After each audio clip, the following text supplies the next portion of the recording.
মধ্যপ্রাচ্য সংঘাতের জেরে বিশ্বব্যাপী জ্বালানি তেল ও এলএনজি সরবরাহের অন্যতম গুরুত্বপূর্ণ জলপথ হরমুজ প্রণালীতে জাহাজ চলাচল বন্ধ।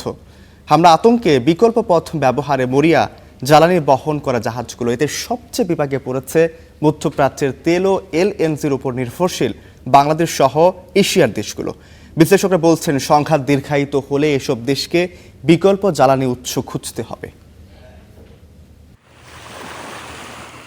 মধ্যপ্রাচ্যের জলসীমায় মাত্র ৩৩ কিলোমিটার দীর্ঘ সরু এই জলপথ হরমুজ প্রণালী। ভূরাজনৈতিক উত্তেজনায় আবারও আলোচনার কেন্দ্রে এই গুরুত্বপূর্ণ জলপথ।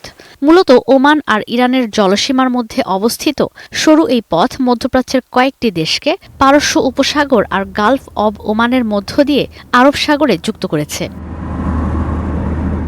এখন পর্যন্ত বিশ্বের সবচেয়ে কৌশলগত জ্বালানি সরবরাহের রুট হরমুজ প্রণালী।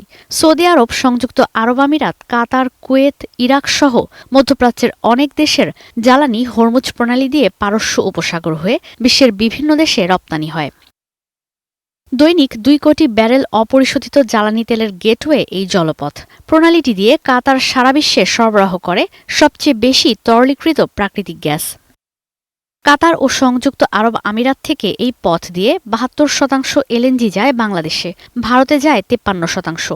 বিশ্লেষকরা বলছেন, এই প্রণালী দিয়ে সরবরাহ ব্যাহত হলে সবচেয়ে বেশি বিপাকে পড়বে বাংলাদেশ, ভারত, পাকিস্তান ও চীন। হরমুজ প্রণালী বন্ধ থাকলে এশিয়া ও ইউরোপে লাফিয়ে বাড়বে জ্বালানির দাম। বিদ্যুৎ ও জ্বালানির জন্য বাড়াতে হবে কয়লার উপর নির্ভরশীলতা। পাকিস্তান, ইন্দোনেশিয়া, এমনকি বাংলাদেশকেও বিকল্প উপায় খুঁজতে হবে। সম্প্রতি ইরানে যুক্তরাষ্ট্র ও ইসরায়েলের যৌথ হামলায় হরমুজ প্রণালী দিয়ে জাহাজ চলাচল বন্ধ। বিকল্প পথ খুঁজছে শিপিং কোম্পানিগুলো। এতে জাহাজ ভাড়া বেড়েও জ্বালানির দাম বাড়বে।